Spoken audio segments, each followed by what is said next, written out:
Are teens consuming too many sports drinks? By Mari A. Schaefer for Philly.com. Are kids drinking too many sports drinks like Gatorade? Photo by Dreamstime/TNS. The campaign by public health advocates against sugar-sweetened sodas may have had an unintended consequence. Teens are drinking more sugary sweetened sports drinks.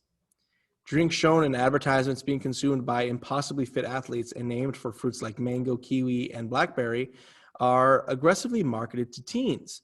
The packaging and ads make them look like a healthy alternative to sugary sodas, widely blamed for contributing to obesity, diabetes, tooth decay, and other ills.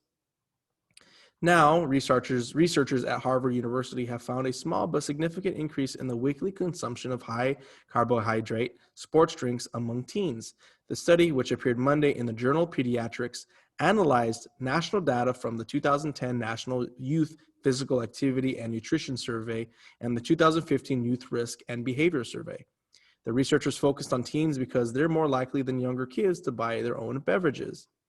In 2015, more than 57% of the more than 22,000 high school students surveyed reported having at least one sports drink in the prior week, up from 56% in 2010.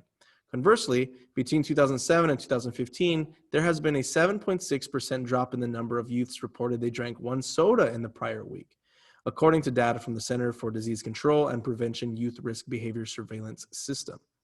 The Harvard study also found that 31% of teens consumed between 1 and 3 sports drinks in the previous week, and about 12% reported having 4 to 6 such drinks. Teens who played on one or more sports teams were likely to consume one or more sports drinks each day. So were teens who watched more than 2 hours of television, which researchers said was a worrisome reflection of the association between TV viewing, commercial advertising, and obesity. Boys were more likely than girls to guzzle the drinks, while Hispanics and Black youths consumed more sports drinks than white children, researchers found. But experts in nutrition warn that the average child, certainly not one parked in front of a TV, doesn't need a sports drink that is loaded with electrolytes and carbohydrates, flavors, and sweeteners. The better option is water or unsweetened beverages, said Nairi Dardarian, a licensed dietitian and director of the Center for Integrated Nutrition and Performance at Drexel University.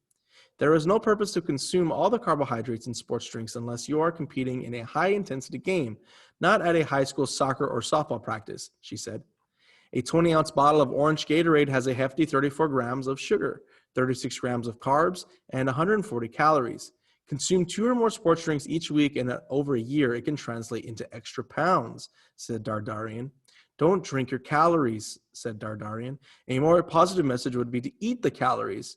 Water and an orange would provide 100% of the recommended dietary allowance for vitamin C for kids aged 4 to 18, plus fiber, she said.